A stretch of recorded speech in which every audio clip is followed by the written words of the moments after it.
నమస్తే, welcome to Andhraprabha. నేను Rahul. Present మనతో పాటు మాజీ ఎస్సీ కార్పొరేషన్ చైర్మన్ పిడమర్తి రవణ గారు ఉన్నారు. ఆయనతో మాట్లాడారు. నమస్తే. నమస్తే బ్రదర్. ఇప్పుడు లోక్సభ ఎన్నికలు అయితే ఇప్పుడు రసవత్తంగా అవుతుంది. ఇప్పుడు మీరు ఎక్కడి నుంచి పోటీ చేస్తున్నాను? నేను అంటే ప్రస్తుతానికైతే నేను వరంగల్ పార్లమెంట్ సీట్ అడుగుతున్నా. అంటే కంటోన్మెంట్ కూడా కాలేదు కాబట్టి వరంగల్ నుంచి కంటోన్మెంట్కి షిఫ్ట్ అయినా. ఎమ్మెల్యేకు ఆశిస్తారా లేకపోతే కంటోన్మెంట్గా దేని గురించి ఆశిస్తారా? కంటోన్మెంట్ ఎమ్మెల్యే సీటే ఆశిస్తున్నా. వరంగల్ నుంచి ఎంపీ ఎలక్షన్ ఏమన్నా దీన్ని మీరు ఏమైనా ఆలోచిస్తారా? లేదు, ముందుగా వరంగల్ ఎంపీ స్థానానికి అప్లై చేసిన, కానీ ఎప్పుడైతే కంటోన్మెంట్ సీటు ఖాళీ అయిందో అప్పటి నుంచి నేను కంటోన్మెంట్ సీట్ ఆశిస్తున్నా. కాంగ్రెస్ పార్టీకి కూడా అదే రిక్వెస్ట్ చేస్తున్నా. అంటే ఇప్పుడు సాయాన్ని మీద సింపత్ తోటి కంటోన్మెంట్లో మెయిన్గా అక్కడ బీఆర్ఎస్కు ఏమైనా స్కోప్ వచ్చే అవకాశాలు ఉందని చెప్పేసి మనం అనుకోవచ్చు. లాస్ట్ ఇయర్ అంతా చనిపోయినాక ముఖ్యమంత్రి గారు పొన్నం ప్రభాకర్ గారు వెళ్ళి శవాన్ని సందర్శించినప్పుడు కాంగ్రెస్ పార్టీ సాంప్రదాయాన్ని వారికి చెప్పడం జరిగింది. ఒకవేళ కాంగ్రెస్ పార్టీ అదే సాంప్రదాయాన్ని కొనసాగిస్తూ లాస్యనందితకు కనుక ఆమెకి కనుక ఇస్తే పార్టీ నిర్ణయం మేరకు మేము కట్టుబడి ఉండి దాన్ని మనం స్వాగతిస్తాం. అంటే ఇప్పుడు బీఆర్ఎస్కి చూసుకున్నట్లయితే ఇప్పుడు లోక్సభ స్థానాలు ఎన్ని సీట్లు వచ్చే అవకాశాలు ఉన్నాయని చెప్పి లోక్సభకు బీఆర్ఎస్ 0 నుంచి 1 వరకు వస్తాయి. ఒకటో స్థానం కూడా చాలా కష్టంగా వస్తుంది. బీఆర్ఎస్కు ఒక స్థానం కూడా వచ్చే అవకాశం కనిపించట్లేదు. బీజేపీకి ఎన్ని వచ్చే అవకాశాలు ఉన్నాయి? కాంగ్రెస్కి ఎన్ని వచ్చే అవకాశాలు ఉన్నాయి? 17లో మొత్తం కాంగ్రెస్ ఎన్ని గెలుచుకోబోతుంది? కాంగ్రెస్ 15 స్థానాలు వస్తాయి. ఒకటి ఎంఐఎం, ఒకటి బీజేపీ. ఈ కవిత అరెస్టు దీని ఓట్ల ప్రభావం ఏమైనా పడే అవకాశాలు అని చెప్పేసి భావించవచ్చు. కవిత అరెస్టు టీఆర్ఎస్కు పెద్ద శాపం. ఎందుకంటే తెలంగాణ సమాజం ఆడపడుచు లిక్కర్ స్కామ్లో ఇరగడానికి తెలంగాణ సమాజం దాన్ని జీర్ణించుకోలేకపోతుంది. ఇప్పుడు ఏమాత్రం 1, 2 ఓట్లు కూడా కవిత అరెస్ట్ తోటి అవి కూడా ముఖ్యమైపోతాయి. టీఆర్ఎస్ పార్టీకి ఈ కవిత అరెస్ట్ వల్ల చాలా నష్టం జరుగుద్ది. ఎవరు కూడా టీఆర్ఎస్ పార్టీకి ఓట్లు వేయడానికి ఇష్టపడట్లేరు. కవిత అరెస్టుకును తెలంగాణ సమాజానికి సంబంధం లేదు. అది ఆమె వ్యక్తిగత విషయము.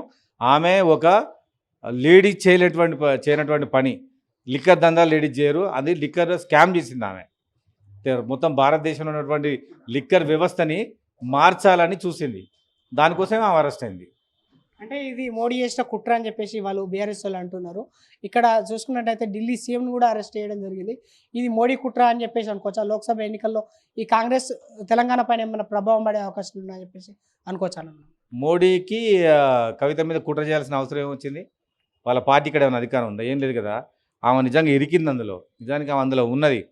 ఒక మహిళ మీద ప్రధానమంత్రి స్థాయి వ్యక్తి ఆమెను స్కామ్లో పెట్టి ఆమె పేరు పెట్టి ఆమెను అరెస్ట్ చేసేంత దుర్మార్గమైన ఆలోచన ఎవరు చేయరు.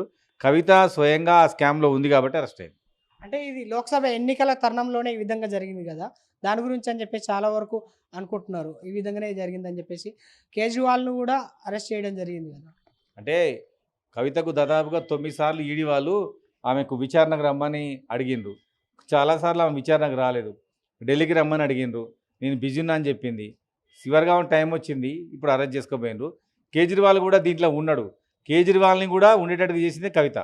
నిజానికి కేజ్రీవాల్ లాంటి వ్యక్తులు చాలా అరుదు. వాళ్ళకు కూడా ఈ అవినీతి మరకలు అంటించింది కవిత. ఆయనకు కూడా ఈ లిక్కరు ఏంటంటే బ్యాక్ పేపర్ మందుని ఆయన కూడా పోసినట్టు అయింది. నిజానికి కేజ్రీవాల్ లాంటి వ్యక్తులు దేశంలో చాలా తక్కువ మంది నిజాయితీ గల రాజకీయ నాయకుడు.